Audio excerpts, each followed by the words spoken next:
Naquele sábado à tarde, tudo que eu queria era assistir o jogo do Palmeiras em paz, mas o destino decidiu-me pregar uma peça do tipo que destrói a alma e reescreve a história de uma vida em poucas horas.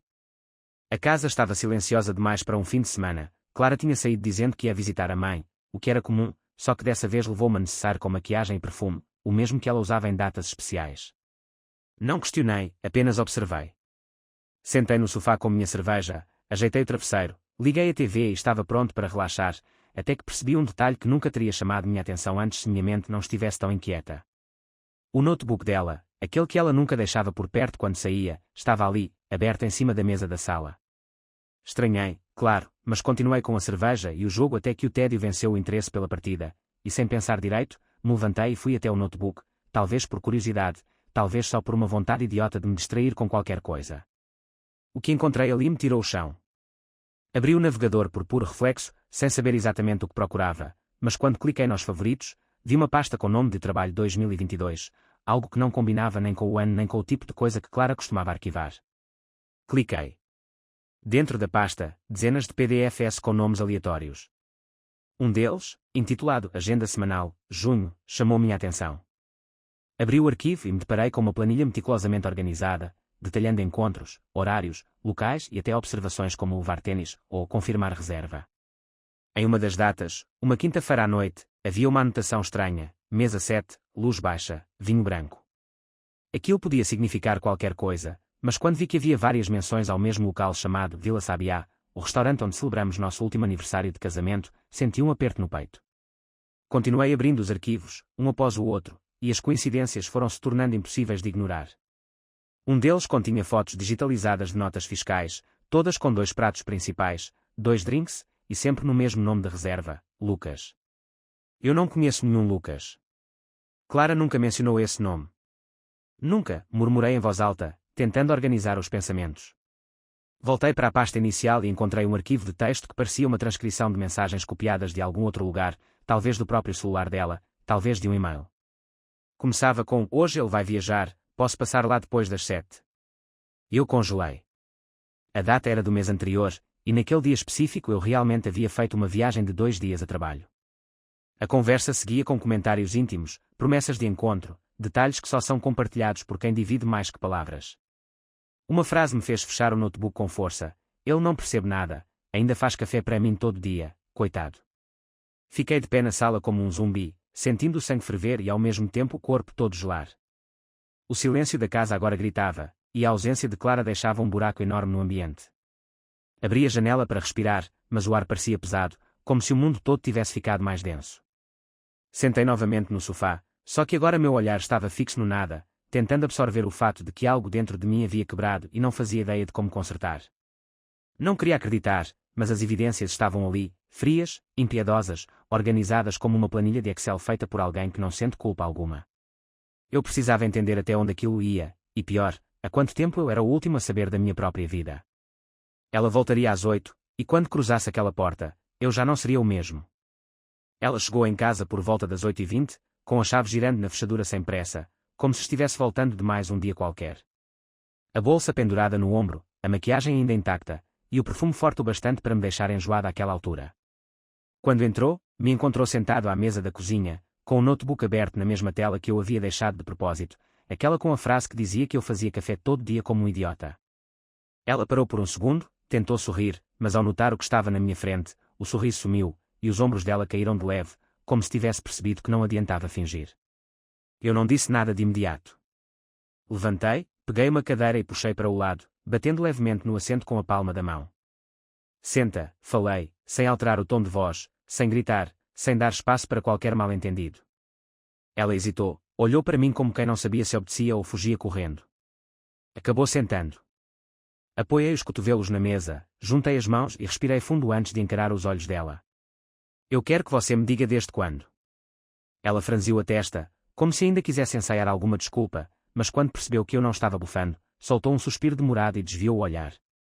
Não é o que você pensa. Não começa, interrompi, mantendo a voz baixa. Tem nomes, tem datas, tem lugares. Tem print de conversa sua falando que eu sou o trouxa que faz café. Só quero saber desde quando. A gente se viu algumas vezes, foi só isso, eu juro. Não perguntei quantas vezes. Eu perguntei desde quando. Ela ficou em silêncio por alguns segundos, depois soltou com a voz quase falhada. Desde março.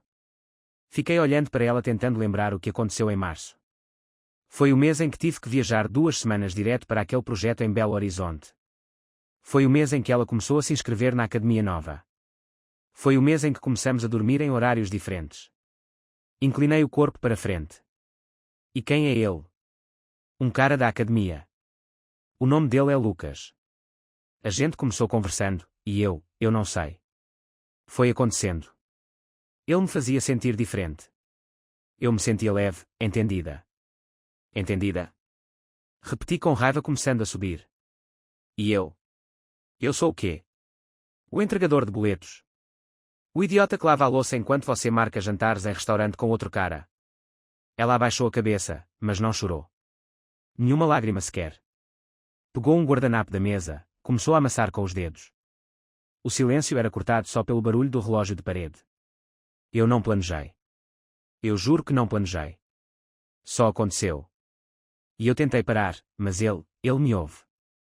Ele me olha de um jeito que você não olha mais. A vontade de gritar me corroeu por dentro, mas respirei fundo novamente. Aquela frase dela era uma punhalada, mas não ia mudar nada. O estrago já estava feito. Olhei para ela com mais frieza do que jamais pensei que teria. Você teve tempo de parar. Várias vezes. Você teve tempo de pensar antes de mentir, de sair de casa, de deitar com outro homem, de voltar e me abraçar como se nada tivesse acontecido. Você teve tempo de me tratar como um idiota com café na mão. Você teve tempo para tudo. Menos para a sinceridade. Ela fechou os olhos e balançou a cabeça levemente, como se tentasse acordar de um pesadelo. Eu sei. Eu sei que fui covarde. Não, você foi egoísta. E agora vai me ouvir. Você não vai dormir aqui hoje. Vai ligar para sua mãe, para sua irmã, para o Lucas, para quem você quiser, mas aqui você não fica. Amanhã cedo vamos conversar sobre como isso vai ser resolvido. E quando eu digo resolvido, não é sobre como a gente vai salvar o casamento.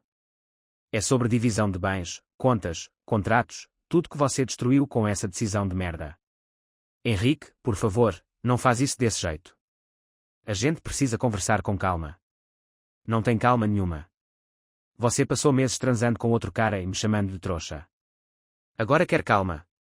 Ela se levantou devagar, a mão trêmula, mas o rosto ainda sem lágrimas. Foi para o quarto, pegou algumas roupas, o carregador do celular e a necessária que horas antes levou para a visita à mãe. Antes de sair pela porta, olhou para mim com uma expressão que eu não consegui decifrar. Talvez fosse arrependimento, talvez fosse só medo do que viria a seguir. Eu não queria que fosse assim. Mas foi. Boa noite. Ela saiu sem dizer mais nada. Eu fiquei ali, sozinho na cozinha, ouvindo o barulho do portão sendo fechado.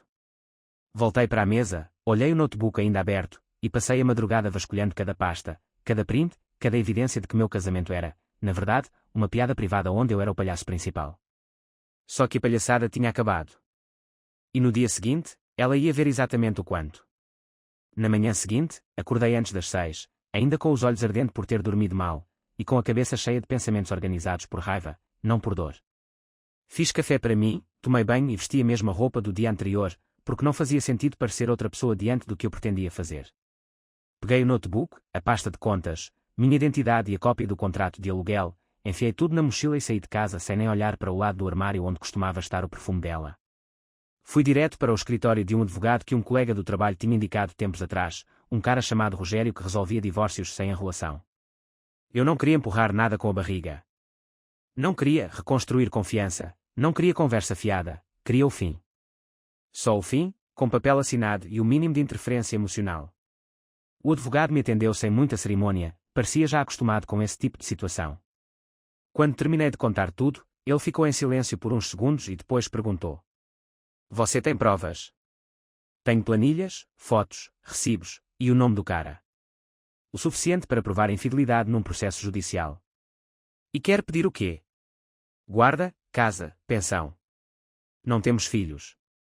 A casa é alugada no meu nome, todos os móveis foram comprados por mim, e as contas estão no débito da minha conta corrente. Quero sair disso com o menor prejuízo possível. Não faço questão de dinheiro dela, só quero que ela saia da minha vida. Entendi. Então podemos preparar a minuta ainda hoje. Mas você vai querer que ela assine de forma amigável. Vai depender dela. Mas eu tenho um plano se ela dificultar. Voltei para casa perto das 10 da manhã. Ela ainda não tinha voltado, o que era ótimo, porque isso me deu tempo de abrir o armário dela, separar todas as roupas em sacolas pretas de lixo, colocar os sapatos em caixas de papelão, recolher os cosméticos, os documentos dela, tudo que era claramente de uso pessoal. Levei tudo para o porta-malas do carro, desci as escadas com calma, sem fazer barulho, e deixei tudo na casa da mãe dela, que morava a 20 minutos dali. Toquei o interfone e, quando ela atendeu, fui direto. Bom dia, Dona Sílvia. Estou deixando os pertences da Clara aqui. Ela não vai mais morar comigo. Por favor, avise quando ela estiver aí. Prefiro não vê-la agora. O que aconteceu, Henrique? Pergunta ela. E, por favor, não me envolva em explicações. Estou cuidando disso da maneira mais limpa possível. Ela não respondeu, só ouvi um tudo bem, seco e o portão abrindo. Deixei as caixas no chão da garagem e fui embora sem olhar para trás. Voltei para casa, abri as janelas e comecei a limpar tudo. Lavei a louça que ela deixou, tirei os lençóis da cama, joguei fora a escova de dente dela, joguei fora também um porta-retratos que ficava na estante da sala, aquele com uma foto nossa em Parati. Não hesitei em nada. Cada ação me deixava mais centrado. Não era impulso, era decisão. Por volta das 2 da tarde, o celular tocou. Era ela. Você tirou minhas coisas de casa? Tirei. Estão com sua mãe. Hoje à noite vou passar na casa dela para você assinar os papéis do divórcio. Já estão prontos. Você não pode tomar essa decisão sozinho. Não estou pedindo autorização. Estou apenas informando. Henrique, a gente precisa conversar.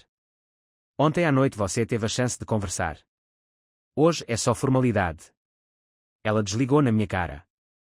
10 minutos depois, chegou uma mensagem: vou buscar minhas coisas agora.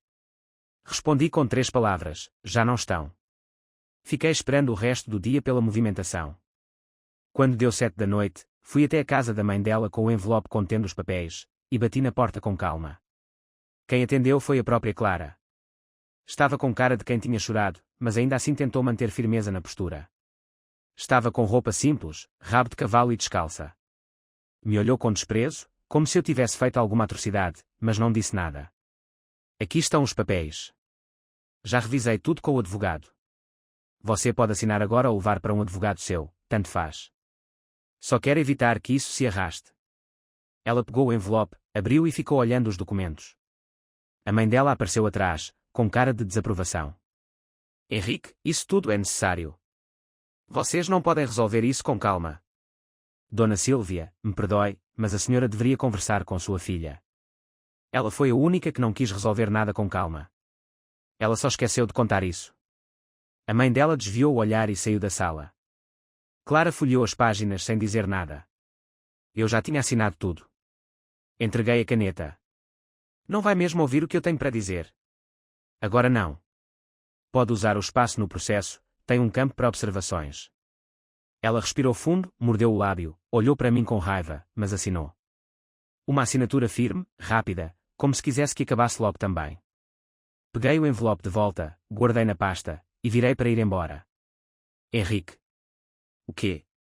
Só queria que você soubesse que não era sobre você. Eu só me perdi. Você se perdeu no corpo de outro homem, Clara. Eu não tenho culpa disso. E agora é tarde. Fechei a porta sem esperar mais nada.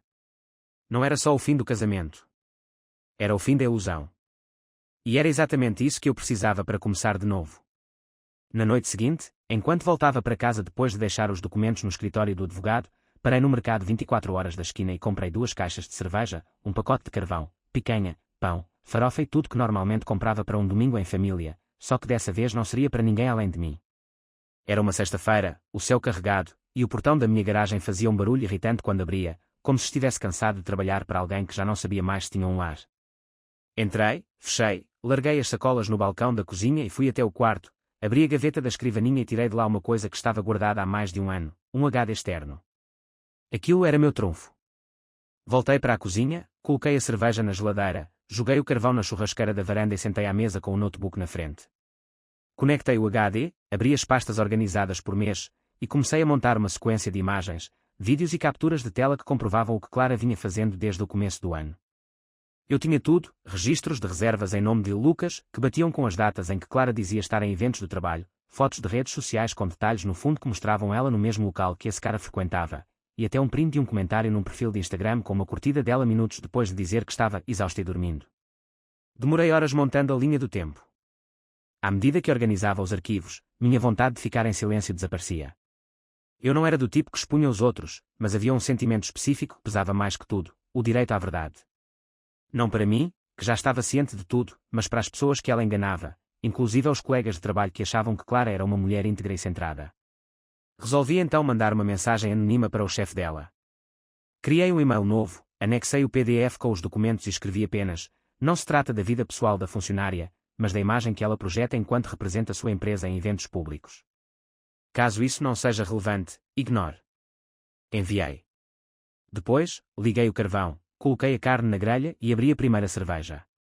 Sozinho ali, sentado com o notebook de um lado e a carne assando do outro, percebi que não sentia raiva. Sentia algo mais próximo de alívio.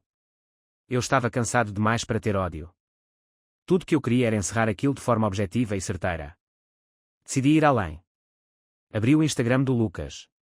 O perfil era fechado, mas as postagens de amigos em comum estavam marcadas. Vi uma foto dele abraçado com Clara numa trilha, e uma amiga comentando: casal mais lindo que conheço. Tirei print e mandei inbox para ela, só avisando que ele tem dona. E que ela está mentindo para você. Na manhã seguinte, uma notificação no meu celular mostrava que ela tinha respondido. Abri o aplicativo e li: como assim? Que dona? Ele é solteiro. Respondi imediatamente. Se ele é solteiro, pergunto para ele quem é Clara. Pergunto o que ela faz quando diz que está em reuniões. O chat ficou mudo depois disso. Fechei o aplicativo e deletei a conta falsa que tinha criado. No fim da tarde, recebi uma ligação do meu advogado dizendo que ela tinha enviado uma resposta oficial ao processo. Nada de contestação, apenas uma sugestão para encerrar o contrato de aluguel e dividir o depósito da caução. Disse que não ficaria com nenhum móvel, só queria os itens pessoais dela e seguir a vida. Foi a primeira atitude sensata que teve desde que tudo começou. Respondi que aceitava, desde que assinássemos tudo pessoalmente, sem mais contato posterior. Às 7 da noite, fui até a casa dela pela última vez. Levei os papéis, pedi que a mãe dela fosse testemunha e expliquei que aquilo era só a formalização. Clara não disse nada. Só assinou, devolveu a caneta, e me encarou como se quisesse dizer algo que não tinha coragem. Guardei os papéis, apertei a mão da mãe dela, e virei para sair. No caminho até o portão, ela finalmente falou. Você fez alguma coisa com o Lucas? Parei com a mão na maçaneta, sem virar para ela. Só mostrei para quem ele mente o mesmo que você me mostrou sem querer, que não se pode confiar em gente que esconde telefone, muda de perfume e guarda roupa íntima na bolsa quando diz que vai ver a mãe. Ela bufou. Você acha que vai ficar bem depois disso tudo? Não acho nada. Só sei que vou ficar longe. E isso já é mais do que suficiente. Abri o portão e saí. Era o último contato que eu pretendia ter com ela. Não porque doía, mas porque eu tinha-me dado conta de que a dor só continuava se a gente alimentasse. Eu não ia alimentar mais nada. Nem rancor, nem saudade, nem dúvida. E, principalmente, não ia alimentar a ideia de que alguém como ela merecia explicação. 2 dias depois, ela me ligou do número da mãe. Eu estava no escritório, em horário de expediente, terminando um relatório, quando vi o nome Sílvia, mãe da Clara, piscando na tela. Pensei em ignorar, mas uma parte de mim queria ouvir o que mais ela teria coragem de dizer. Atendi. Não falei, alô, nem me apresentei. Só fiquei em silêncio. Henrique, sou eu. Preciso que a gente fale, sem gritos, sem indiretas, só conversa. Fala. Preciso te pedir desculpas, mas não é sobre o que você está pensando. Não é pelo que aconteceu, porque eu sei que você nunca vai aceitar nada disso. É por tudo que eu deixei de dizer antes. Então fala de uma vez. Eu não queria que acabasse desse jeito. Achei que a gente ia ter um tempo ruim, depois melhorar. Eu errei. A verdade é que eu fui covarde.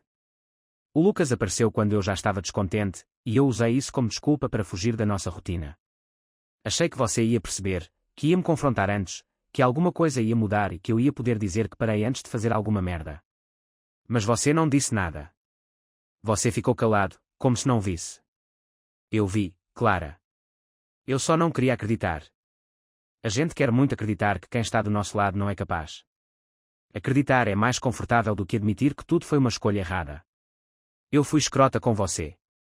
E você me conhece o bastante para saber que isso é difícil de eu admitir. Eu te conhecia, Clara. Agora eu não sei nem se seu nome é o mesmo que você me falou quando a gente se conheceu.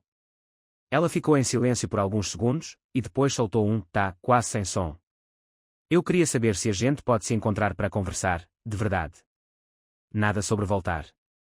Só conversar. Preciso fechar isso com dignidade. Eu topo. Mas vai ser no nosso prédio, na sala de entrada, sem ninguém em casa, sem drama. E vai ser amanhã à noite, às 8. Depois disso, você não me procura mais. Obrigada. Desliguei e voltei ao trabalho. No dia seguinte, cheguei em casa antes do horário, organizei a sala, desliguei o roteador da internet, deixei o celular em modo avião e sentei na poltrona, esperando. Ela chegou pontualmente.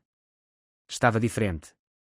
Menos maquiagem, cabelo preso, uma roupa simples, sem o tom ensaiado de quem quer causar alguma impressão. Entrou devagar, sentou no sofá sem dizer nada, e ficou alguns segundos olhando para o chão. Eu menti para você antes, quando disse que tinha acabado com o Lucas. Não tinha. Só parei porque ele me bloqueou. Ele descobriu que eu ainda era casada legalmente e ficou com medo de alguma coisa. Eu fiquei com raiva, mas depois percebi que ele fez o que eu devia ter feito desde o início, sair. Então você queria que ele ficasse? No começo sim. Depois não mais. Mas aí já era tarde. A verdade é que nem ele era o problema. O problema era eu. Eu queria que alguém me tirasse da realidade. Não importa quem. Você está me dizendo isso por quê? Acha que eu vou te perdoar? Não. Eu só estou dizendo porque, depois que tudo desabou, percebi que não sobrou nenhuma versão minha que não seja mentirosa. E não queria que isso ficasse na sua memória como um quebra-cabeça incompleto. Fiquei calado por um tempo, depois me levantei e fui até a estante. Peguei uma caixa pequena que tinha guardado com os nossos documentos do casamento, algumas fotos, cartas antigas, e entreguei para ela. Leva isso. Não faz sentido ficar aqui. Ela pegou sem reclamar. Abriu a tampa, olhou tudo, e respirou fundo. Eu vou guardar. Não por saudade. Por respeito. Porque, apesar de tudo, você sempre foi melhor do que eu soube ser para você. Não fala isso como se fosse virtude. Você teve tempo de fazer o certo. Você escolheu o mais fácil. E o mais fácil sempre custa caro.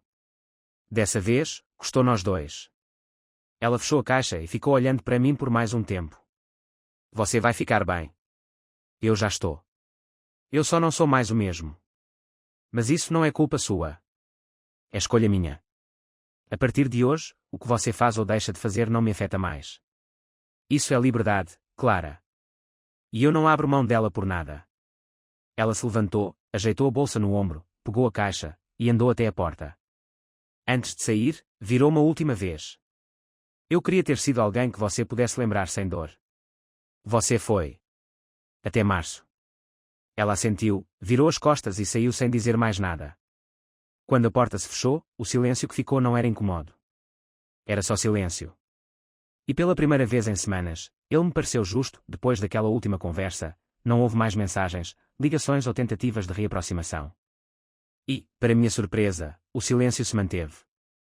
Nos primeiros dias, ainda havia aquele impulso bobo de olhar as notificações do celular esperando algo, mesmo sabendo que nada viria. Depois, esse impulso foi substituído por uma rotina estranhamente tranquila. A casa ficou menor, os espaços pareciam desnecessários, e os hábitos mudaram sem que eu percebesse. Passei a cozinhar para um, a comprar menos no mercado, a dormir com a porta do guarda-roupa aberta porque não havia mais lado dela. Tudo que antes servia para dois foi, aos poucos, se moldando a um só.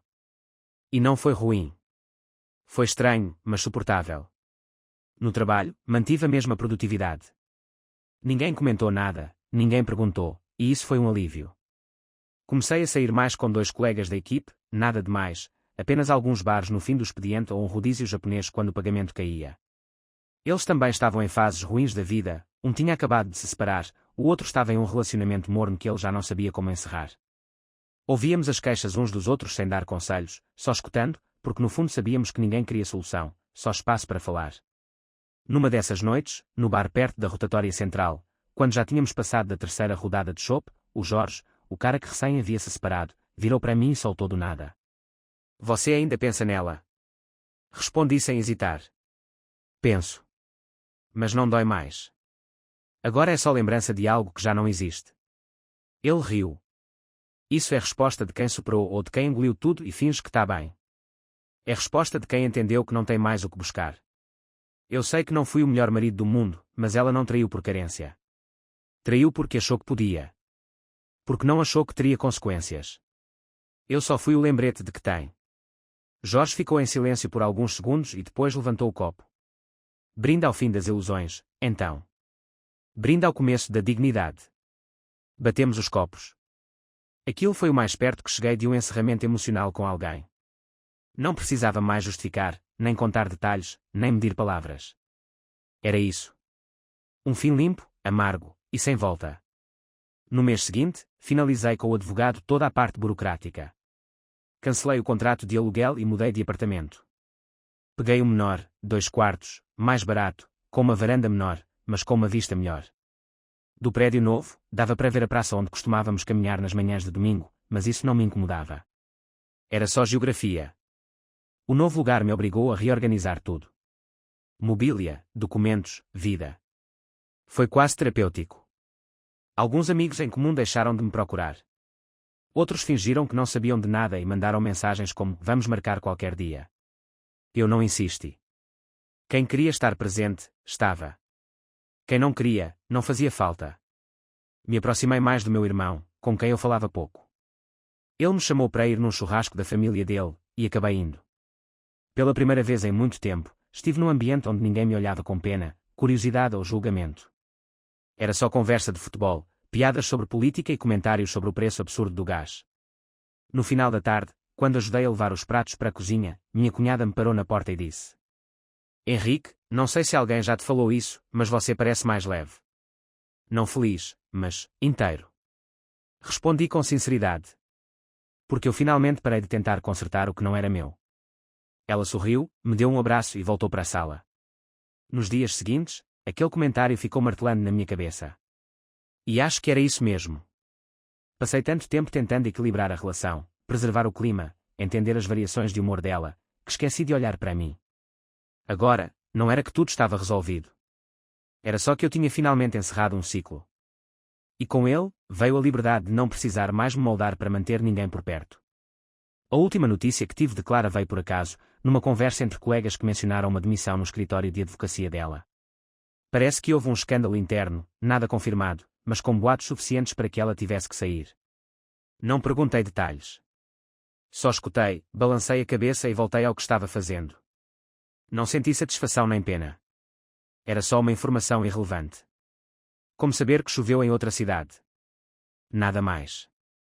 Hoje, quando penso em tudo que aconteceu, não vejo tragédia. Vejo sequência. Uma coisa levou à outra, e chegou onde tinha que chegar. Se aprendi algo, foi que ninguém é obrigado a permanecer onde não é respeitado. Lealdade não se exige, se vive. E se o outro não vive isso com você, não há diálogo, terapia ou plano que resolva. Saí de um casamento que parecia sólido, e descobri que estava construído em cima de silêncio, conveniência e omissão. Agora, construo outra coisa. Sem pressa. Sem palco. Só com o que é de verdade. E se um dia alguém entrar na minha vida de novo, vai encontrar uma casa limpa. Sem tralha escondida no fundo das gavetas. Sem mentiras com cheiro de perfume caro. Sem espaço para mais um Lucas. E, principalmente, sem nenhuma Clara. Nunca mais.